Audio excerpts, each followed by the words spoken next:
كلمتان حبيبتان إلى الرحمن. Bismillah. Assalamualaikum warahmatullahi wabarakatuh. Innalhamdalillah amma ba'du. Berjumpa lagi dengan saya Rahmandika Priyasandi dalam acara Anda Bertanya, LC Menjawab. Nah, sahabat LC dimanapun saat ini Anda berada, dalam acara ini kami akan menjawab pertanyaan yang sahabat LC tanyakan pada acara webinar maupun pada program kuliah studi Islam atau KSI online. Di samping saya telah hadir Ustadz kita, motivator kita, dan guru kita, yaitu Ustadz Ugun Gunansyah. Kita sapa terlebih dahulu Ustadz Ugun Gunansyah. Assalamualaikum Ustadz. Waalaikumsalam warahmatullahi wabarakatuh. Sehat Ustadz Hidika ya? Alhamdulillah sehat Ustadz. Dan semakin sehat. Amin. Berkah berlimpah. Amin, amin ya rabbal alamin. Siap untuk menjawab pertanyaan dari sahabat LC? LC, siap? Siap, Masya Allah. Nah, sahabat LC dimanapun saat ini Anda berada, tanpa berlama-lama, langsung saja kita bacakan pertanyaan dari sahabat LC sekalian. Siap Ustadz? Siap, ya. Pertanyaan pertama dari Dewi Prihatini dari Lahar, Sumatera Selatan. Assalamualaikum Ustadz. Waalaikumsalam warahmatullahi wabarakatuh. Ana sedang tidak bekerja. Ibu yang bekerja mencari uang. Apakah Ana termasuk dalam golongan anak yang durhaka karena membiarkan ibu mencari uang, tapi saya tetap di rumah? Baik. Baik sahabat LC juga Ahi Dika ya, yang dimuliakan Allah Subhanahu wa taala. Alhamdulillahirabbil alamin. Wassalatu wassalamu ala Rasulillah wa ala alihi wa ashabihi ajmain amma ba'd. Berbakti kepada kedua orang tua itu adalah wajib, ya. Sebagaimana salah satu dasarnya di dalam hadis Rasulullah sallallahu alaihi wasallam, man adraka walidayhi aw ahadahuma thumma dakhalan nar min ba'di dzalik fa ab'adahu Allahu wa ashaqahu. Ya, maka kata Nabi Shallallahu Alaihi Wasallam, barang siapa yang menjumpai ya kedua orang tuanya masih ada, ya, akan tetapi kedua orang tuanya ini tidak menjadikan sang anak dimasukkan oleh Allah Subhanahu Wa Taala ke dalam surga, justru sang anak ini dimasukkan ke dalam neraka, ya, karena dia durhaka kepada siapa? Kepada salah satunya, ya, kepada kedua orang tuanya. Maka kata Nabi Shallallahu Alaihi Wasallam, maka Allah akan masukkan ia lebih dalam lagi ke dalam neraka. Ya, ini hadis riwayat Ahmad. Jadi sahabat LC juga Ahdika yang dimuliakan Allah Subhanahu Wa Taala, pertama kita kembali ya merefresh bahwasanya berbakti kepada kedua orang tua itu adalah wajib. Ya. Nah, ketika terkait dengan masalah nafkah di sini ya, maka hukum asal ataupun kewajiban nafkah itu ini kewajiban seorang ayah atau seorang bapak ya. Karena yang bertanya ini seorang akhwat ya atau seorang perempuan, maka tetap ya seorang ayah ini wajib memberikan nafkah kepada anak perempuannya. Ya, kepada anak perempuannya sampai si anak wanita ini baligh dan menikah gitu ya. Sedangkan kewajiban nafkah seorang ayah kepada anak laki-laki ini hanya sampai kepada usia baligh saja. Ya, dan jika ketika si anak ini tidak memiliki harta ataupun pekerjaan. Ya, maka pertanyaan berikutnya, siapa yang berkewajiban menafkahi kedua orang tua? Gitu ya. Nah, ini kembali kepada hukum asalnya. Ketika misalkan bapak masih ada, ya, ibu masih ada, maka yang wajib untuk menafkahi ibu adalah seorang ayah ataupun bapak kita. Ketika ayahnya masih ada, ya. Namun jika ayah misalkan dan ibu kita adalah seorang yang mohon maaf miskin misalkan ya, tidak bisa memenuhi kebutuhan-kebutuhan pokoknya, maka anaknya lah ya yang wajib menafkahi siapa? Kedua orang tuanya. Ya, jadi ketika ibu dan bapak kita berada di dalam kekurangan, ya tidak bisa memenuhi kebutuhan-kebutuhan pokoknya, maka urutan ya siapa yang wajib memberikan nafkah kepada kedua orang tua kita adalah anaknya. Ya, untuk memberikan nafkah. Nah, jika tidak punya anak, misalkan ya, si bapak ataupun si ibu ini, maka saudara-saudara dari ibu dan bapaknya lah yang wajib memberikan nafkah. Ya, misalkan adiknya, berarti kakaknya, misalkan itu yang wajib memberikan nafkah. Nah, jadi kepada sahabat yang bertanya, sahabat kita, sahabat siapa ini? Sahabat Dewi, ya. Maka bangkitlah, ya, karena sahabat ini masih muda. Ya, sahabat Dewi ini masih muda, kerahkan tenagamu yang masih muda ini, ya, berdoa kepada Allah Subhanahu wa taala dan mohon restu, mohon doa dari siapa? Dari ibu. Ya, kemudian putar otak kita. Ya, putar otak kita, jangan malas. Jadi harus menjadi terengginas, ya, Aidika, ya. Kemudian temukan ide-ide usaha atau kreativitas di zaman ya serba online ini, ya, banyak sekali ya peluang-peluang. Ya, misalkan Adika jago desain, ya, ini bisa dijual jasanya, ya, jago desain, ya. Ini Mas Heri misalkan, ya, jago fotografer misalkan, ya, dijual jasanya, ya. Di-share, ya, berbagi dengan yang lain. Jadi harus kreatif di zaman online ini, ya. Juga harus berpikir ulang, ya, bagaimana kita bisa menjadi solusi di dalam keluarga kita. Kita tidak berpangku tangan, ya. Kita tidak jangan mager, ya, malas gerak gitu, ya. Jadi kalau ada tetangga misalkan yang punya barang dagangan, silaturahmi, ya, bilang kepada tetangga, boleh tidak saya bantu jualkan barang ataupun produk Anda. Kemudian sahabat Dewi nanti atau sahabat yang lain, ya, bisa mendapatkan keuntungan selisih. Ya, berapa yang harus dibayar kepada tetangganya itu kalau punya produk, kemudian dia ambil keuntungan di situ. Banyak jalan, ya, banyak cara. Kemudian silaturahmi, ya, izin menjualkan tadi, ya, punya sahabat, punya produk, punya barang, ya, itu izin kita untuk bisa menjualkan. Atau misalkan belajar bikin busana muslimah gitu, ya, harus kreatif memang, ya, bikin belajar busana muslimah, ya, belajar tata boga, ya, belajar bikin kue, belajar cara memasak dengan resep-resep yang enak, ya, menu-menu yang kekinian sekarang gitu, ya. Ini dan lain-lain, ya. Dan ini jangan gengsi. Iya, Adika, ya, juga sahabat, ini jangan gengsi. Kalau gengsi itu mendatangkan duit, ya, mendatangkan kemampuan, sok gara rengsi, gitu kan. Tapi tidak mungkin, ya. Kalau dengan gengsi tiba-tiba datang duit gitu, ya. Dengan gengsi tiba-tiba kita bisa sesuatu, ini tidak mungkin. Jadi berdoalah kepada Allah Subhanahu wa taala, minta dimudahkan kepada Allah, ya, minta doa restu, kemudian kita tunjukkan bahwa kita adalah seorang anak yang berbakti dan insya Allah kita bisa memecahkan permasalahan-permasalahan yang ada di dalam keluarga kita. Demikian Aidika wallahu a'lam bishawab. Lanjut ke pertanyaan berikutnya dari Mila Nurul dari Lampung, ya. Sebagai manusia, kita terkadang beriman dan terkadang juga ingkar. Bagaimana agar kita bisa menetapkan satu tujuan dalam hidup kita, yakni beriman kepada Allah dan tidak ingkar kepadanya? Ya. Gimana, Ustaz? Baik, Adika dan sahabat Mila yang dimuliakan Allah Subhanahu wa taala, juga sahabat Elsi, bahwasanya iman itu turun dan naik, ya, bertambah dan berkurang. Sebagaimana disebutkan, ya, al-iman yazid wa yankus. Iman itu bertambah dan berkurang, ya. Yazid bit-tha'ah, itu bertambah karena ketaatan kepada Allah Subhanahu wa taala, wa yankus bil maksiyah.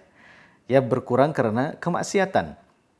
Ya, karena bertambah karena taat, berkurang karena kemaksiatan, ya, maka sangat perlu sekali kita menjaga yang namanya kesabaran di dalam hidup ini.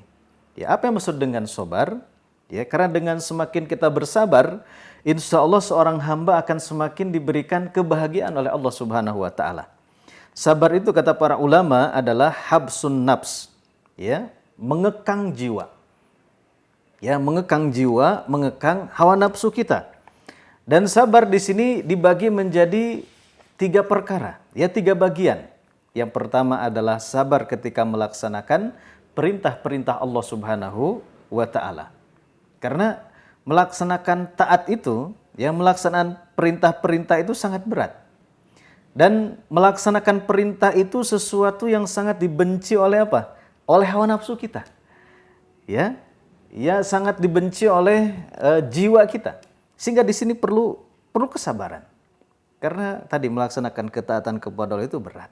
Sehingga perlu sabar, ya, kekang nafsu kita, kekang jiwa kita.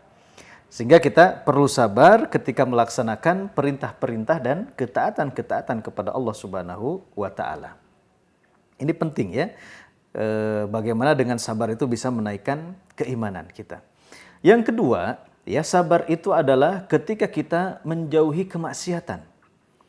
Dan yang namanya kemaksiatan ini kebalikan dari ketaatan. Kalau tadi ketaatan sesuatu yang dibenci oleh jiwa-jiwa kita, sedangkan kemaksiatan ataupun perbuatan-perbuatan dosa ini adalah sesuatu yang disenangi, yang digandrungi oleh jiwa-jiwa kita. Yang sangat digandrungi oleh hawa nafsu kita. Sehingga ketika di hadapan kita ada satu kemaksiatan ataupun perbuatan dosa, maka disitulah harus hadir yang namanya kesabaran. Yaitu apa?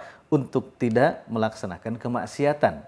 Ya, harus hadir di situ kesabaran agar kita menjauhi dari kemaksiatan itu. Nah, itu yang kedua, ya. Pentingnya sabar, ya, untuk meningkatkan keimanan kita di sisi Allah Subhanahu wa taala. Jadi ketika meninggalkan kemaksiatan, maka insya Allah iman kita akan naik. Ya, ketika kita melaksanakan ketaatan, maka iman kita pun akan naik.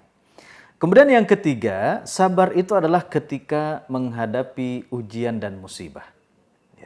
Jadi kita harus lapang dada ketika menghadapi apapun itu keberatan, apapun itu yang namanya kesulitan, apapun itu yang namanya kesulitan, kepahitan di dalam kehidupan kita. Kita harus menerima takdir dari Allah Subhanahu wa taala.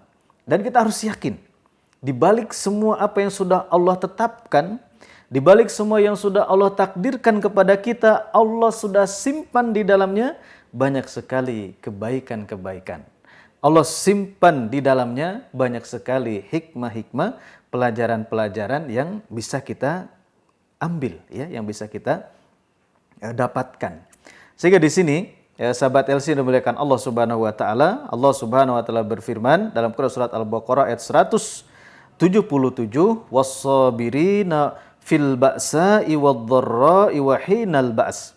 Dan orang-orang yang sabar dalam kesempitan, ya, dalam penderitaan, begitupun di dalam peperangan misalkan, ya, maka kata Allah Subhanahu wa taala, ulaikal ladzina shadaqu, maka mereka itulah adalah orang-orang yang jujur, orang-orang yang benar imannya ketika sabar dan di lapang dada, ya, menerima apapun itu yang menjadi ujian dalam kehidupannya.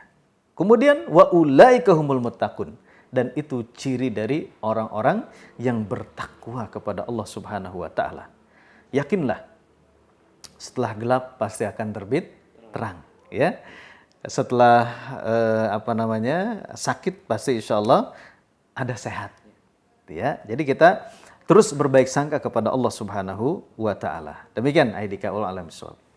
Nah, sahabat LC dimanapun saat ini Anda berada, kembali ke pertanyaan berikutnya, yang pertanyaan ketiga dari Prihartini. Assalamualaikum, izin bertanya.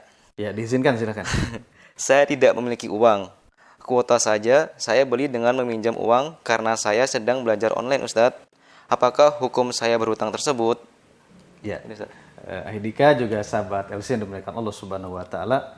Memang pandemi ini, ya, menyisakan banyak sekali cerita, ya, di dalam kehidupan kita. Juga banyak sekali cerita di dalam kehidupan rekan-rekan pelajar, ya, ataupun rekan-rekan mahasiswa yang mereka sekarang dituntut, ya, belajar itu mengalami sebuah perubahan yang dari offline kepada belajar secara daring, ya, secara online.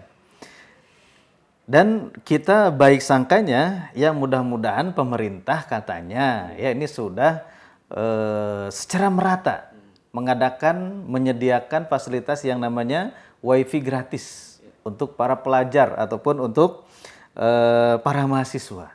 Nah, mari kita doakan ya. Kita doakan semoga semua para pelajar dan mahasiswa ini diberikan kelapangan rezeki oleh Allah Subhanahu wa taala. Nah, adapun tentang hukum berhutang, ya ini ya. Hukum berhutang dalam Islam ini secara hukum dasarnya adalah boleh, ya. Berhutang itu boleh. Akan tetapi ketika berhutang ini diniatkan untuk dibayar. Jadi berhutang bukan untuk ngemplang orang, ya. Kalau ngemplang orang itu namanya kita mengambil harta orang lain dengan zulim. Sehingga di sini disyariatkan ketika kita berhutang, ketika dalam keadaan terdesak, ketika dalam keadaan darurat, ya dibolehkan hutang ya dengan cara yang halal gitu ya. Niatkan untuk dibayar. Ya, dan niatkan kepada Allah agar kita diberikan kemudahan untuk bisa membayarnya. Sehingga ketika sudah ada uang untuk membayar, maka harus segera dibayarkan. Harus segera wajib membayar hutang kalau sudah ada. Karena hal ini sesuai dengan hadis Rasulullah SAW. Hadis yang diriwayatkan oleh Imam Bukhari. Nabi bersabda, "Matla'ul ghani zulm ya faidha atba ahadukum ala mali falyattabi." Ya. Kata Nabi SAW, penundaan pembayaran hutang dari seorang yang kaya, orang yang mampu, ya, dia mampu untuk membayar akan tetapi ditunda-tunda. Maka ini adalah kezaliman. Ya, ini kezaliman. Ya, ini berbuat jahat kepada siapa? Saudara kita. Maka jika salah seorang dari kalian ya dipindahkan hutangnya kepada orang yang kaya, maka ikutilah. Jadi jangan sampai ketika kita uangnya sudah ada, pas ditagih bilangnya tidak punya. Padahal di sosial media itu statusnya lagi apa? Poya-poya misalkan ya. Lagi jalan-jalan ya. Ini jangan sampai seperti itu, menyakiti siapa? Menyakiti saudara kita. Ya, bilangnya tidak punya uang, ya nggak bisa bayar utang. Tapi statusnya adalah menyakitkan. Karena sedang cucurak gitu ya. Nah, jadi sebelum berhutang maka kita dianjurkan untuk berpikir terlebih dahulu ini, Aidika ya.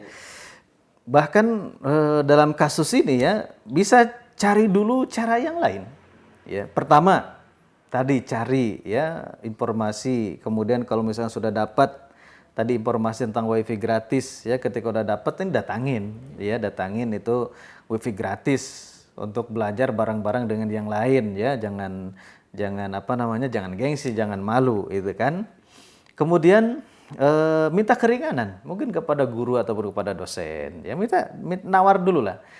Kita nggak punya kuota gitu ya untuk belajar daring gitu kan, mungkin ada keringanan. Atau hubungi misalkan siapa saudara kalau ada ya. Ya sekedar minta kuota wajar-wajar saja gitu kan, seorang adik itu kan kepada kakaknya, atau seorang keponakan kepada pamannya ataupun bibinya gitu ya. Itu tidak apa-apa. Ya, kalaupun misalkan benar-benar mentok ya jalan terakhir ya tidak apa-apa gitu kan berhutang. Tapi ingat bahwasanya hutang itu harus segera dibayar ketika sudah ada untuk membayarnya. Wallahu a'lam bishawab. Baik Ustadz. Untuk pertanyaan selanjutnya dari Lina Herlina di Cirebon. Ustadz izin bertanya, ketika kita sedang puasa Ramadan tetapi kita melihat sesuatu atau membaca sesuatu yang kurang baik, maka apakah puasa kita batal dan harus mengganti puasanya? Ya, ini sahabat LC yang dimuliakan Allah Subhanahu wa taala, juga Ahdika, ya kurang lebih 3 atau 4 bulan lagi ya. Kita akan kedatangan tamu agung yaitu bulan Ramadan. Mudah-mudahan usia kita disampaikan oleh Allah Subhanahu wa taala kepada bulan Ramadan. Amin ya rabbal alamin. Nah, ini penting sekali ya, bagaimana ketika di dalam ibadah puasa Ramadan ini memang kita harus menjaga batasan-batasannya. Karena salah satu tujuan dari saum ya, dari puasa itu adalah memang untuk mengendalikan hawa nafsu. Ya. Karena saum pun ya, atau bulan puasa ataupun kita berpuasa ya, ini merupakan setengah dari apa? Kesabaran. Sehingga kalau bulan Ramadan disebut juga sebagai syahrus sabr ya, bulan kesabaran. Maka di sini ya ketika kita sedang melaksanakan som Ramadan ataupun puasa yang lainnya, ya puasa-puasa sunnah, maka kita harus menjaga adab-adabnya. Jangan sampai kita melaksanakan pembatal-pembatal puasa atau perbuatan-perbuatan yang bisa mengurangi kesempurnaan ataupun pahala dari puasa itu sendiri. Misal ya di sini kan tidak disebutkan ini apa yang sesuatu yang kurang baiknya kan tidak disebutkan. Kita kasih contoh saja. Misalkan ketika seseorang ya mengisi ya hari-hari puasanya misalkan membaca komik Wiro Sableng misalkan ya, atau novel percintaan misalkan ya, atau misalkan nauzubillah ya, jangan sampai ini misalkan menonton film porno atau melihat gambar-gambar porno ya pada siang hari ketika sedang puasa atau sedang bulan Ramadan ya. Nah, ini apakah puasanya batal gitu ya? Maka di sini sahabat LC yang dimuliakan Allah Subhanahu wa taala, menurut pendapat banyak ulama khususnya adalah kalangan mazhab Imam Syafi'i, ini puasanya tidak batal. Ya, akan tetapi ini tetap berdosa di sisi Allah Subhanahu wa taala dan harus apa? Bertobat kepada Allah Subhanahu wa taala. Karena di dalam hadis Rasulullah Shallallahu alaihi wasallam bahwa semua anggota badan anak Adam ini ada bagian-bagian zinanya. Termasuk di sini mata. Zinanya adalah melihat. Melihat sesuatu yang diharamkan oleh Allah Subhanahu wa taala, apalagi kita sedang berada tadi di dalam bulan yang sangat mulia, bulan Ramadan, harus kita hormati. Amalannya dilipat gandakan, maka dosanya pun ini sangat besar sekali. Ya di sisi Allah Subhanahu wa taala. Maka tobat kepada Allah Subhanahu wa taala karena kita sudah menodai agungnya bulan suci tersebut. Nah, ini lebih rinci lagi ya, ini sebagai ilmu untuk kita semuanya. Bagaimana ketika misalkan di dalam menonton film-film porno tadi, ya gambar-gambar porno, misalkan ini mohon maaf, ini sampai keluar air mani, maka kata para ulama ini puasanya batal. Puasanya batal dan harus diganti di bulan yang lain. Plus harus apa? Tentunya harus taubatan nasuha kepada siapa? Kepada Allah Subhanahu wa ta'ala. Maka ketika kita sedang berpuasa, ini justru menjadi challenge buat kita untuk meningkatkan keimanan kita kepada Allah, untuk meredam gejolak syahwat kita, hawa nafsu kita, juga untuk bagaimana kita senantiasa merasa dilihat ataupun diawasi oleh Allah Subhanahu wa ta'ala. Wallahu a'lam bishawab. Nah, pertanyaan selanjutnya Ustadz. Assalamualaikum Ustadz. Waalaikumsalam warahmatullahi wabarakatuh. Apakah ketenangan dari Allah bisa didapat selain zikir? Terus amalan apa saja Ustadz yang harus dilakukan? Memang ketika zikir ini adalah sesuatu yang sangat masyhur sekali ya. Ketika seorang hamba senantiasa berzikir kepada Allah Subhanahu wa taala, maka Allah akan berikan ketenangan.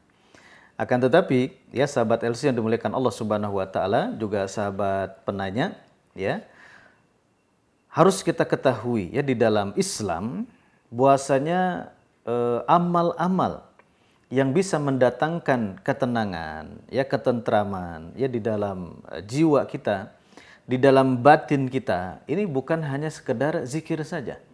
Zikir itu salah satunya saja. Namun ternyata ya semua ketaatan kepada Allah Subhanahu wa taala, ya semua peribadatan kita kepada Allah Subhanahu wa taala ini akan mendatangkan yang namanya ketenangan. Ya. Baik di dunia terlebih nanti di akhirat. Disempurnakan oleh siapa? Oleh Allah Subhanahu wa taala. Ya banyak sekali ketaatan kepada Allah Subhanahu wa taala, termasuk zikir itu sendiri. Terus apalagi doa. Dengan doa kita akan diberikan apa? Ketenangan oleh Allah Subhanahu wa taala. Ya ketentraman oleh siapa? Oleh Allah Subhanahu wa taala. Kemudian apa lagi? Salat. Maka salat pun ini akan mendatangkan apa? Ketenangan. Ya ketentraman bagi siapa? Bagi seorang hamba. Bahkan Nabi Shallallahu alaihi wasallam ketika selesai ya dari medan pertempuran, ya Bilal arihna bis salat. Ya Bilal, ya istirahatkan kami dengan apa? Dengan salat. Ya, istirahatnya dengan apa? Dengan sholat. Biar apa? Biar tenang kembali. Ya, begitupun ketika Nabi mendapati satu keberatan ya di dalam hati ataupun sedang ada ujian, ya maka apa yang dilakukan oleh Rasulullah SAW adalah sholat. Bukankah Allah Subhanahu Wa Taala pun berfirman, wasta'inu bisobri wassalah. Carilah sebab-sebab pertolongan dari Allah Subhanahu wa taala dengan ketaatan kepada Allah Subhanahu wa taala, dengan sabar, dengan sholat, ya. Semakin meningkatkan ketaatan kepada Allah Subhanahu wa taala, maka kita akan diberikan ketenangan. Kita akan diberikan keberkahan ya oleh Allah Subhanahu wa taala. Terus apa lagi? Membaca Al-Qur'an. Ya, dengan membaca Al-Qur'an, terus kita berinteraksi dengan Al-Qur'an, yang mentilawahkan Al-Qur'an, Allah kasih apa? Allah kasih ketenangan. Semakin bahagia, ya, semakin cerah. Ya nih sahabat-sahabat, kalau sekarang lihat mukanya agak kusem-kusem gitu ya, agak rumek-rumek gitu ya, buram ya, ini sering-sering lah. Selain tadi wudhu ya, sholat, kemudian baca Al-Qur'an, ya biar apa? Bercahaya. Ya. Apalagi kalau mau lebih bercahaya, malam-malam pakai lampu ya, itu bercahaya pasti ya. Banyak membaca Al-Qur'an. Ya, kemudian apa lagi? Bersyukur kepada Allah Subhanahu wa taala. Dengan syukur Allah tambah bahagia. Ya. La in syakartum la azidanakum. Ya, la in kafartum inna azabi lasyadid. Terus bersyukur Allah tambah kebahagiaannya. Terus syukur Allah tambah kelapangan hidupnya. Kemudian apa lagi? Ya banyak sekali. Beristighfar. Ya banyak beristighfar. Astagfirullah, astagfirullah, astagfirullah. Ada 3 janji dari Nabi Shallallahu Alaihi Wasallam bagi siapapun yang memperbanyak zikir istighfar. Ketika dia dalam kesedihan, Allah akan ganti dengan kebahagiaan. Ya, ketika dia sedang memiliki masalah, Allah akan kasih solusi. Kemudian yang ketiga, ya, wa yarzuqhu min haitsu la yahtasib. Akan diberikan rizki dari banyak arah, ya, banyak rizkinya. Kemudian apa lagi yang bisa membuat kita tenang, ya, tentram? Itu kesabaran tadi ya, kesabaran. Semakin sabar, semakin taat, semakin menjauhi maksiat, semakin sabar menghadapi ujian, Allah berikan ketenangan. Kemudian tawakal kepada Allah Subhanahu wa taala. Ya, hati kita, kalbu kita 100% tawakal, jasad kita 100% berikhtiar. Itu Allah akan berikan ketenangan. Jadi itu semua ketaatan kepada Allah Subhanahu wa taala, ya ibadah kepada Allah Subhanahu wa taala akan mendatangkan ketenangan ya untuk kita semuanya. Wallahu a'lam bishawab. Baik Ustadz, untuk ini pertanyaan terakhir ya dari Yulia Ananda Putri. Pertanyaannya, Assalamualaikum Ustadz. Waalaikumsalam warahmatullahi wabarakatuh. Apabila kita berbicara hal yang sebenarnya, apakah itu yang dinamakan orang munafik? Sahabat LC yang dimuliakan Allah Subhanahu wa taala, ini kebolak ya. Justru seharusnya kita berbicara apa adanya itu ya. Jujur berarti ya. Kebalikan dari jujur berarti kan berbohong. Dan yang namanya berbohong ini salah satu tanda dari orang-orang munafik. Sebagaimana dalam sebuah hadis riwayat Bukhari dan Muslim, Nabi Shallallahu alaihi wasallam bersabda, arba'un, ya ada 4 hal.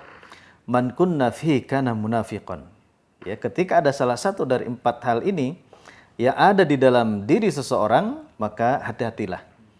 Seseorang tersebut ya bisa terhinggap dari sifat-sifat kemunafikan. Apa yang pertama? Wa in kanat haslatun minhunna fi kanas fihi khaslatun minan nifaq hatta yad'aha. Jadi keempat hal ini ketika ada ya menghinggapi seseorang, maka ini akan terhinggapi dengan sifat-sifat munafik. Sampai keempat hal ini ya harus apa? Harus hilang dari diri seseorang. Ya. Man idza haddatsa kadzdzaba. Ya, kata Nabi Shallallahu alaihi wasallam, yang pertama jika berkata dia berdusta. Bokis ya. Apa tuh istilahnya? Bohong ya. Atau hoax ya. Terus apa lagi tuh? Modus misalkan ya. Kemudian yang kedua, wa idza wa'ada akhlafa.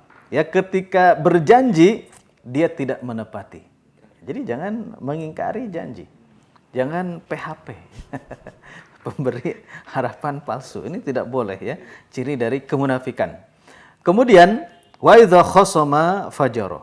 Ya, ketika berdebat Ya, debat, jidal itu asal hukumnya boleh-boleh saja.